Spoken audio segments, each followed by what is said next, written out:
Magandang araw! Nakita ko nga yung mga malunggay na napakaganda ng mga dahong, kaya naman namitas na nga ako at alang-ala din naman akong maisip na pang ulam namin ngayon. Kaya for today's ulam, ito at sasabawan ko lang nga itong malunggay. Tamang-tama nga siya sa panahon ngayon na makulimlim at medyo malamig-lamig nga ngayong araw. Kaya tara at samahan nyo na nga akong magluto. Sinalang ko lang nga yung kaserola sa aking kalan. Dito na nga lang din ako magluluto sa kalang di kahoy. Nagpakulo nga ako ng tubig dito kanina.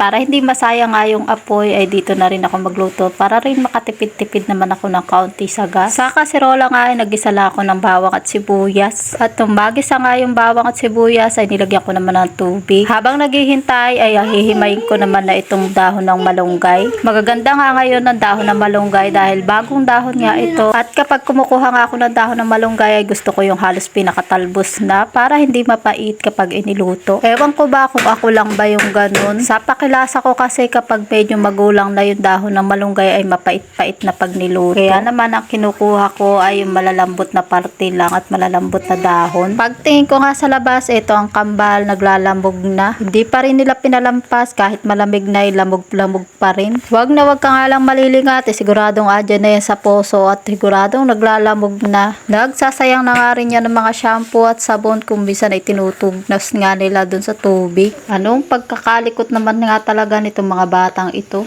Pagkabalik ko nga dito sa aking niluluto ay kumukulo na nga yung tubig. Kaya naman inilagay ko na yung chicken cube at seasoning. Inilagay ko na din nga yung mga dahon ng malunggay at pagkatapos ay inilubog-lubog ko lang sa tubig para mas mabilis maluto. Tinakpan ko lang din ng ilang minuto at eto, luto na nga ang aking sinabawang dahon ng malunggay. Noong tinikman ko nga ay walang lasa at nakalimutan ko nga palang lagyan ng asin. Pagkatikim ko nga ay okay na. Kaya eto at hinango ko na din. Tamang-tama nga din ito sa akin na papagatas. Kahit na nga magto 2 years old na yung kambal ko ay hindi pa nga rin sila malakas kumain masyado. Kaya naman pinapanatili ko talaga na laging malakas yung aking gatas. Kaya pag nararamdaman ko na mahina na nga yung gatas ko ay kakain na ako ng papaya o kaya naman ay malunggay. Kaya kahit anong luto na nga lang din ang aking ginagawa sa papaya at malunggay. Mahilig nga din sa malunggay yung panganay na kambal. Pag nag-uulam nga kami ng dahon na malunggay, pinapapak pa ng kambal. Kumbinsa nga ay mas madami na nakakaing malunggay kaysa sa kanin. Nahayaan ko lang din at malambot naman yung dahon ng malunggay. Madalang nga lang din yung pagkakataon na malakas silang kumain. Kaya kung nasa mood nga sila ay hinahayaan ko lang kumain. Dahil kapag busog naman na ay kusa naman na silang aayaw. Nanghihinayang pa nga siya sa isang butil na nadikit sa kamay niya kaya ayan at susubo pa. At tunay nga naparami rin talaga ang kain naming mag-iina. At ipeflex ko nga din pala itong mga tikloping kong mga damit na natambak na. Ito nga't kinagabihan ay titikloping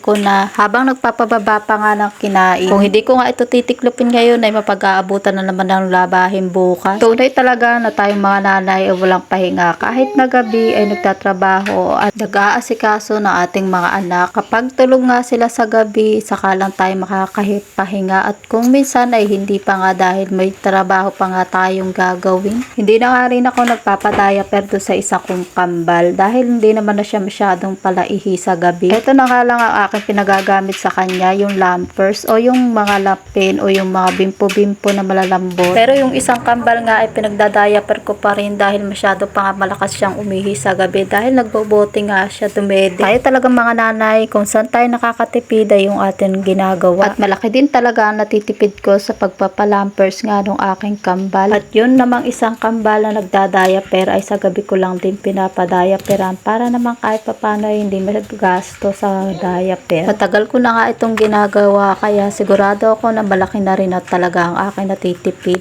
At hanggang dito na lang muna mga kananay. Salamat po sa inyong panonood at nawa ay pagpalain tayo ng ating Panginoon.